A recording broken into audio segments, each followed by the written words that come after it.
further ado, let's kick this off with our first keynote this morning. Andrea Fryrear is going to be speaking to us. She's from Agile Sherpas, and I had a little bit of a chance this morning to speak with her. She's the president and lead trainer of Agile Sherpas, and she has a book called Death of the Marketer, Modern Marketing's Troubled Past and a New Approach to Change the Future, which basically means she's taking Agile strategy and applying it to how we do our job in our marketing departments, which is fantastic. How do we make our processes easier, more smooth, more effective, and efficient? So she's going to be speaking about and exploring the intersection of marketing and agility, which is really fascinating to me. Just a little bit about Andrea. She's a lifelong indoor volleyball player, and we had the conversation about the distinction between being an indoor volleyball player and a sand volleyball player. She wanted me to make it very clear she's the indoor kind. Also has run 2 triathlons, very slow, but she did complete them, which she's super proud about. So let's go ahead and give a warm welcome to Andrea, and let's kick things off.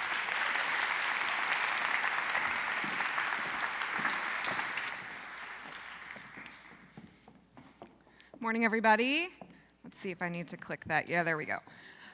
All right, so I want to start off this morning by being nice and open with you and telling you a couple of things that even if you've had conversations with me at conferences, you probably don't know, which is that I have a totally made-up job, and I stumbled into it almost completely by accident through a series of lucky incidents. So I want to tell you first about the accidental lucky incidents that led me to my made-up job, because the made-up job happened because of those things. So several years ago, I was working at a mid-sized SaaS company in the marketing department. I'm a content marketer by trade, so my people are here. And we were getting our butts kicked. We were supporting a really, really agile software development team, and they would release product updates multiple times a day. And they would be faster with major product updates than we had anticipated, and we couldn't keep up. My poor content team was just getting annihilated. And being the type A process nerd that I am, I started to suspect that it wasn't because we were bad at our jobs, and it wasn't because we had too much to do, although that was certainly part of it, that it was the system that was holding us back. It was our process, or lack thereof, that was preventing us from keeping up with the Agile software team that we were supposed to be supporting. And so after a quick visit with everyone's best friend, Google, I discovered that Agile marketing is a thing. Back then, this is like 5-ish years ago, Agile marketing was like barely a thing, but it was a thing. And so I convinced my boss at the time to let me give it a try. I went out, I got certified as a Scrum Master and did all that stuff, and transformed our little team of 7 into an Agile marketing team. And it was like, poof, things got better. And it was fantastic. So being a content marketer, I started to write about it. And I spoke at a couple of small conferences about what was going on. And I started to get more and more people coming up to me and saying, hey, that's cool, could you help us do that too? And so after that happened enough times, I made up my current job, which is I'm an Agile Sherpa. Because a few years ago, when this whole problem and solution of agility occurred to me, what happened was I stumbled upon a path from the base of the mountain, which was overwork, overwhelm, always behind, stressed out, to marketing agility. And I sort of stumbled up the path, but I eventually got there. And now, my job as an Agile Sherpa, which I totally made up, I will own, is to help other marketing teams do the same thing. And what I've discovered is that we all start at different places, right? The base of the mountain is very big. We all have different kinds of process problems that we need to deal with, but the place we're trying to get to, a more agile way of executing our work, is much the same. I stumbled accidentally on one path, but there are a lot that can get us there. There are, unfortunately, also a lot of paths that will not get us there. These are paths that look really nice, right? They're kind of nice foliage and squirrels and birds and things when you start up the path, but eventually there's like a big boulder in the way, and you can't go that way, right? These are failure paths that might look nice, but they're not going to get you to the summit where you need to be. And that's what I want to talk to you about today, is 5 of these paths that I have discovered through work with about 1,000 marketers now at dozens of different companies. We've identified some paths that are not good. These are not the way to go. So I want to show you those so that hopefully when you pick your path, you have a better chance of success. Okay? Because it's okay, failure is feedback, right? What we're finding is just ways that are not going to get us where we want to go. So the next step, the next path that we choose is more likely to be successful. So, first path to not go down starts with the executive mic drop. First team I ever coached, this is how they got started. The marketing VP comes in January, right, and lays out the plan, the beautiful marketing plan with all the stats and the data and the campaign launch dates and all the things that you need. And it kept going on and on. Like, it seemed like the marketing plan just never ended, and everyone starts looking at each other a little bit like, does this seem long to you? It seems like a lot of work. And sure enough, it was. And the last slide in the presentation was the VP saying, you guys might notice that we're trying to do a lot this year, but it's going to be fine because we're going to be agile this year. I've figured it out. I heard about this thing called agile marketing. We're going to do that, and that will allow us to get all this extra stuff done. Mic drop, leaves the room. That's it. Just go be agile and get all this extra stuff done, and it'll be great. Fast forward about 6 months, and that's when they called me, and it was like Lord of the Flies at this point. All of the different marketing teams had sort of closed ranks with one another, trying to figure out this agile thing while also getting way more work than usual done. As you can imagine, that wasn't going super well. So there's a couple of things you can do so that you don't end up down this particularly unfortunate path. 2 things. The first is education. We have to be educated about what agile really means inside of marketing, because it's not just going faster and faster and faster. There's a lot more to it. We have to deliberately look at the existing agile frameworks and decide what components of them are going to work for us. But that means we have to take some time up front to learn about them. And then once we know that, we have to be good marketers about it and get to the WIFM, or the what's in it for me, for our leaders and executives, because they are the ones who are going to have to set aside time and budget for us to actually get trained. So we need the education because, as this lovely cartoon from Tom Fishburne illustrates, there are a lot of misconceptions about what agile really means inside of marketing. We didn't have a strategy and we changed our minds a lot, and oh yeah, we failed, so let's just blame it on being agile and it's all going to be okay. Not what we're after. That's not the right approach, but unfortunately, this is what a lot of people think when they hear agile marketing. And it's not surprising, because we do a survey every year for hundreds of marketers, and we ask them, what's going on? Why are you not more agile? And you can see a lack of training or just basic knowledge about what to do to be more agile is the biggest hurdle keeping us where we are, in the bad base of the mountain where things are stressful. Okay. So education is really important. Fortunately, there's a lot more places you can bridge this gap than there were when I was doing Google searches 5 or 6 years ago. We publish tons of stuff at agileSherpas.com because I'm a content marketer and that's what I do. So we write everything, it's all free and out in the open. There's an actual certification now in Agile marketing, and you can find it at that link there. I think you guys will get the slides, so you don't have to worry about writing all of this down. And there's also books. Like, there's no excuse anymore. However you like to learn, there are ways to make that happen so that you don't fall into the trap of thinking Agile is just going fast without a strategy. Once we do this, once we understand what Agile actually means for marketing, then it's time for us to convince executives that it's worthwhile, worth the time to train and learn to do it properly. And there's lots of avenues here that you can pursue, depending on what your executives and leaders' current pain points are. If you have a relatively new CMO, chances are they're going to be really excited about this because they are on the clock. 3 years is the average tenure for a CMO, which is 2.3 less than other people in the C-suite. So they're going to be really excited when you tell them that this doesn't have to be their reality. Average of 8 months for us to get a campaign out the door, and if you only get 3 years in your job, that is not acceptable. That's not an okay cadence. Then we have the waste problem. And this is just content in B2B organizations pushing $1 billion a year of waste, where we make the beautiful, nicely designed and customer-centric content that gets put in a dam somewhere and never opened ever again, right? Waste in the system. If you're working in the agency world, this is a problem as well, where we're doing too much work that we can't bill for. There's just an excessive amount of overwork, rework going on. And then as individual marketers, we are pulled in so many different directions that nothing ever actually gets done, right? Our to-do list just keeps growing and growing and growing, and nothing ever actually gets finished. We decide to sit down and focus on important work, and then ping, here's an email, and ping, here's an instant message, and oh, I have to go to this other meeting, and everything just takes way too long.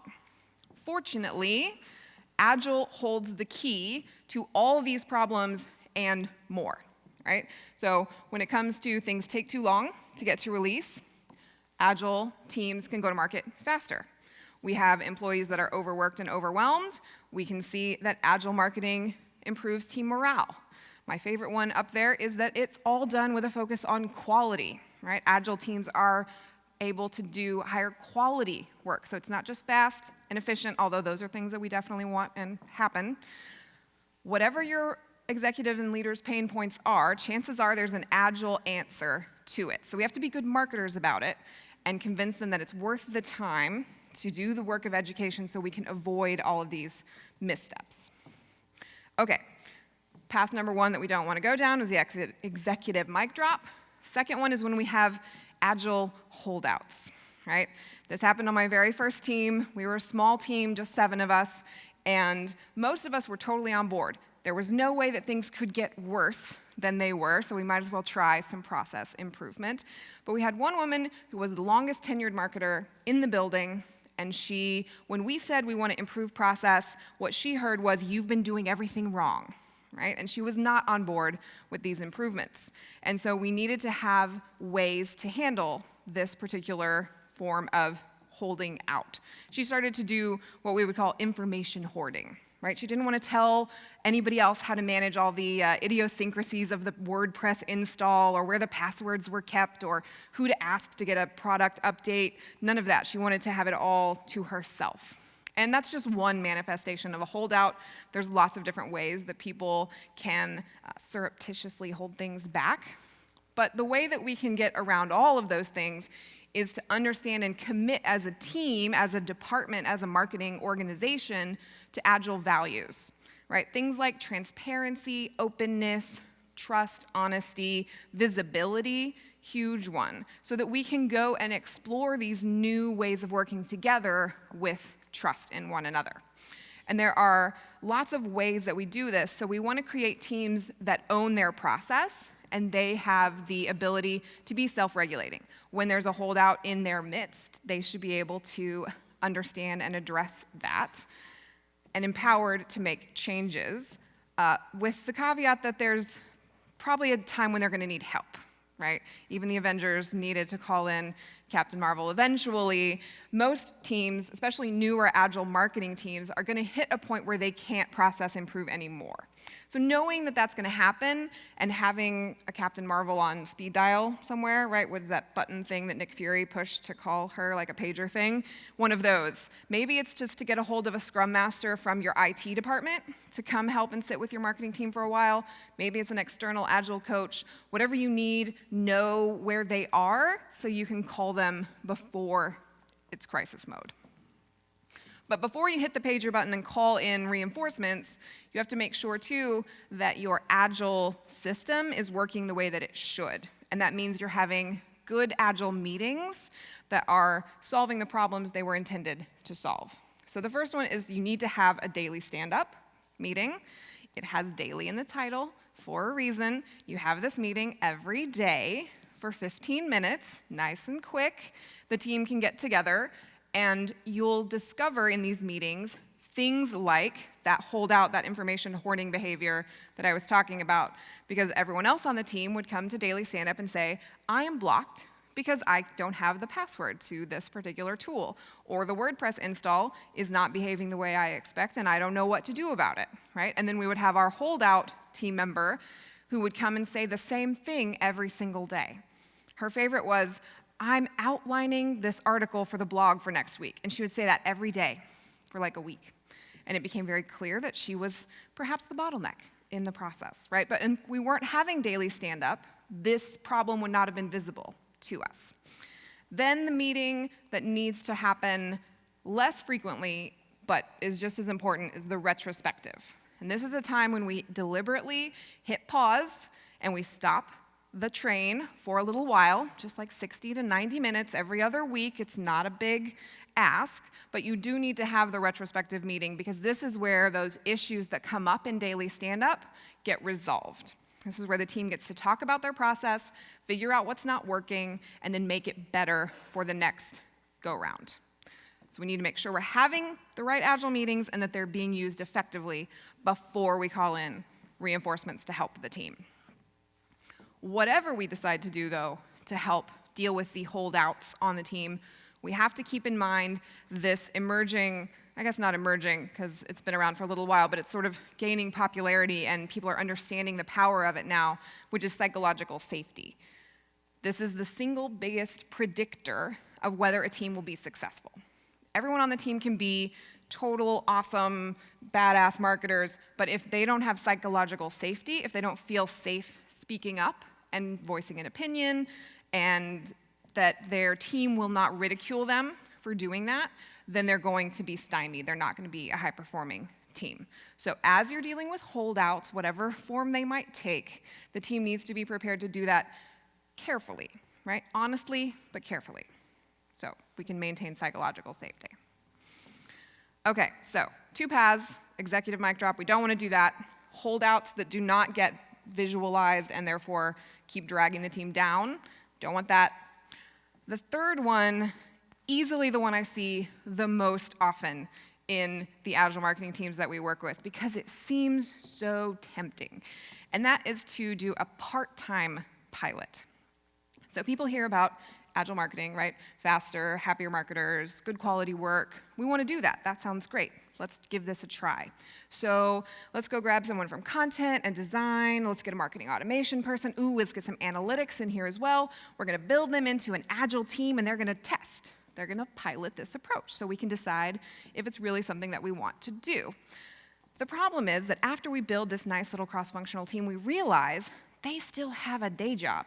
They still have regular work that needs to happen outside the Agile process. And so we say, okay, it's really important for you to be on this pilot, but also you have to keep doing your regular work. So like 60% of your time, you're on the Agile team. 40% of your time, you're not. Just balance. Just do both. It'll be fine. It's not fine. It's never fine. Okay. It's 60% right now, but then there's a fire drill of some kind, and now it's 50% on the Agile team, and then pretty soon it's 40, 35, 30, 10, and basically no one's doing any work in the Agile system because it's just an experiment and people get pulled off of it, okay? So the solution here, it's a hard one and I'll give that to you, but it's really, really important, is to create a dedicated pilot team. So if we're talking about the base of the mountain as the overworked, stressed out place where we all start out, and then marketing agility is the summit where we want to get to, if you can get a dedicated pilot team going, it's like jumping halfway up the mountain. It sets you up so far ahead of the game that it's worth the difficulty of figuring out how to make it actually happen. If it sounds impossible, here's a few places that you can consider for a pilot team. Ideal place, if you've got some new type of work or new project or a new team, just don't ever put it into the old process, just do it all through Agile, and it'll be a great test case. Other options are if you have a mature team that's been around, been together for a while, they might be ready to make some changes. Or if you've got a team that's already pretty autonomous, right? They're already kind of doing their own thing, they don't rely on a bunch of other people, then you can just take them and put them into an Agile system. There's lots of options. The point is, you gotta start somewhere, okay? And when it's time to start, then we can build this cross-functional pilot by bringing people from the existing groups, right? So nobody's saying that you have to turn these off. You don't have to stop doing digital marketing. You don't have to turn off your operations.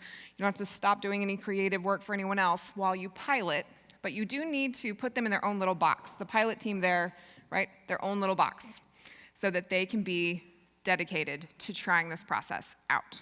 And then if it works, great, we can build some more of these teams, right?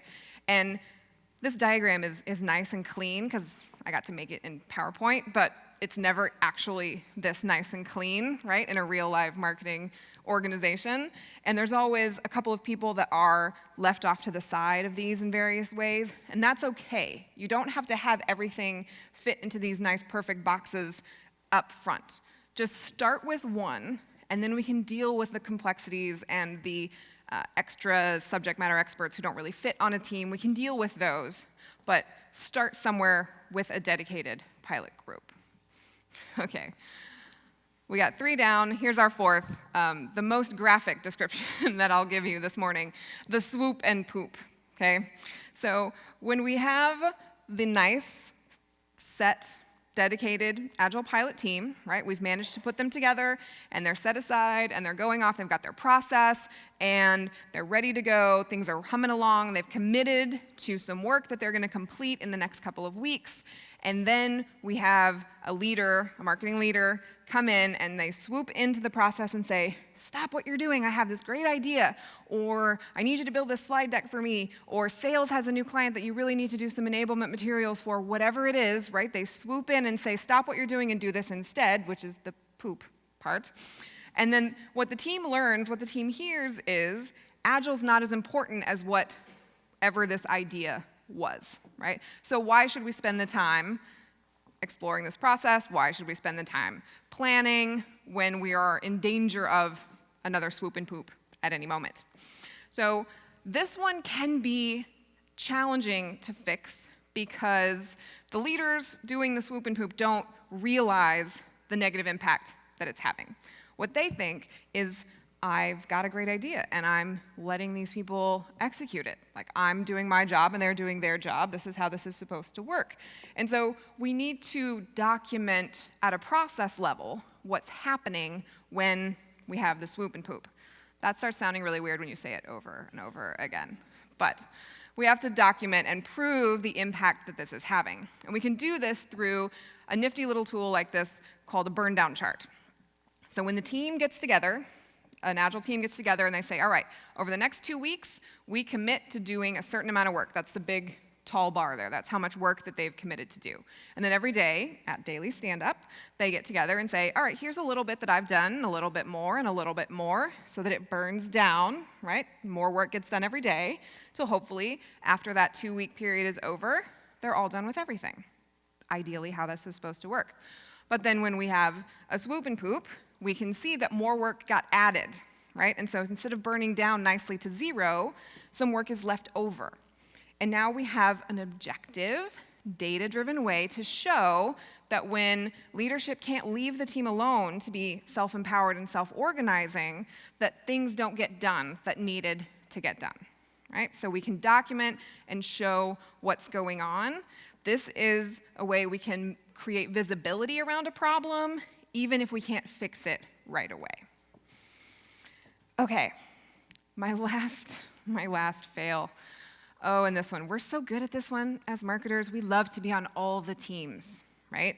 Like I said, when I was a content marketer, I was one of the only writers in the building. And so any project that needed words written, I was on the project, right?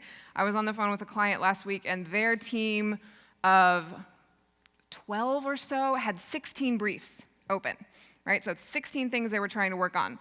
If I was on that team, I would probably have been on all 16 of those projects. Well, then again, we hear Agile helps you get more done in less time, higher morale, better quality work. Yes, we want that. Let's do that. So we have all these projects. Let's just start running them all using Agile processes. That sounds like a great solution to our problem. Except now we have 16 daily stand-ups that I have to go to. And that sounds like a step in the wrong direction if you've just added 16 more meetings to my schedule. That is not the direction that we want to be going on.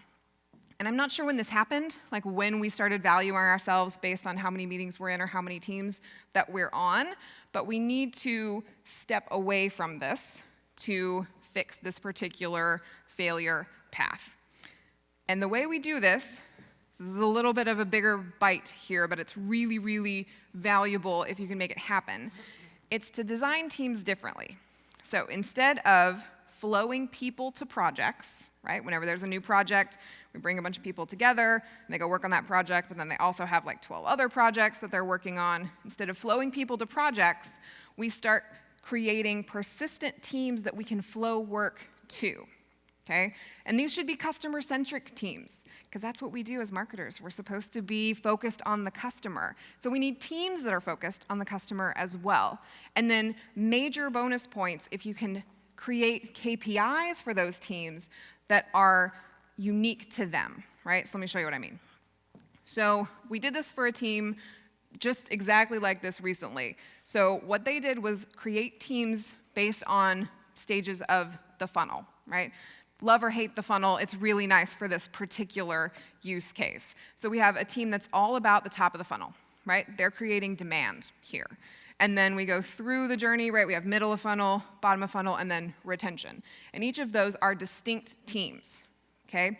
So I'm gonna sit only on the demand generation team and work on those activities. And we have demand generation type numbers that show if we're doing a good job. We become experts in those kinds of customers. And this does a lot of really amazing things, but one of the most impactful is putting a totally new word into our vocabulary as marketers, which is no. We can actually say no to things, and we don't have that word in our vocabulary right now. This is from the Marketing Prof's Marketer Happiness Report that came out earlier this year. And I don't want to say I was surprised by it, because I've been in that seat where you can't say no to anybody, but it's the numbers, the sheer numbers of it are shocking, right? 12% of us never say no. Even if it doesn't align to our goals, we don't say no to incoming requests. And then 41% a few times per year, which I'm sorry is like the same as never. This is the same thing.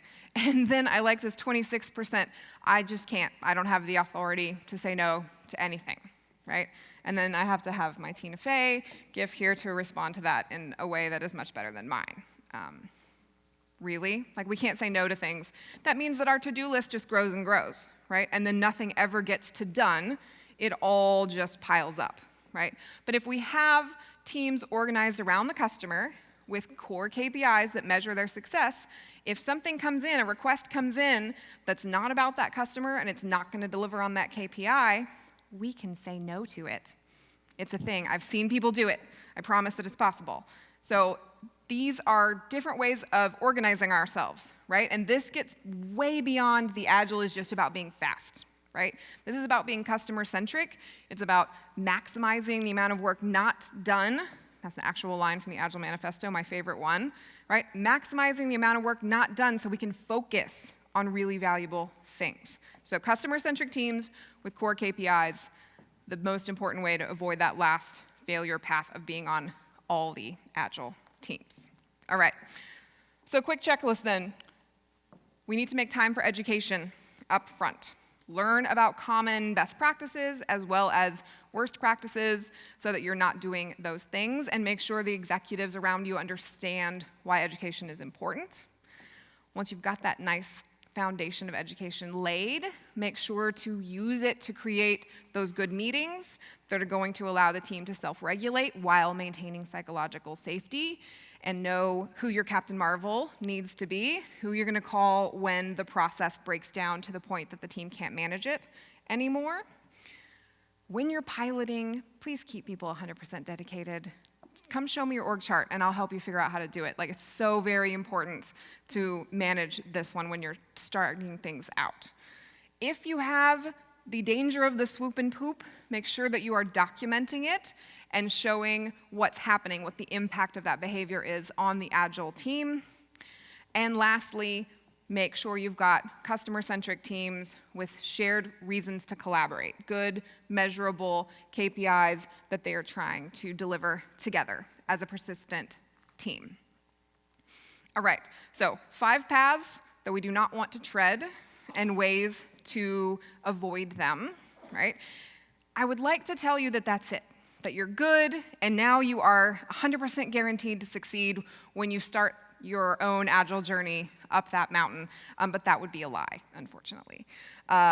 Whatever path you pick, you may believe that it started out really well, and then there's a boulder, or there's snakes, or there's potholes, whatever it is. No path is going to be perfect, but there's one final guidepost that I want to leave you with that will serve you well no matter what failure moment you might encounter as you're making your way up the mountain to that Agile marketing summit that we're working towards. And that is, if you can't fix it, make it visible. Whatever problem you're encountering with your process, try to create visibility around it first. It may seem scary and insurmountable, but if you can make it visible, there's a very good chance that you will also reveal the way over it, or around it, or through it, and it won't be quite as terrible as it first seemed. And whatever you do, whatever the failure moment you might encounter, or however your journey proceeds, the important thing is to just keep climbing. Thank you very much.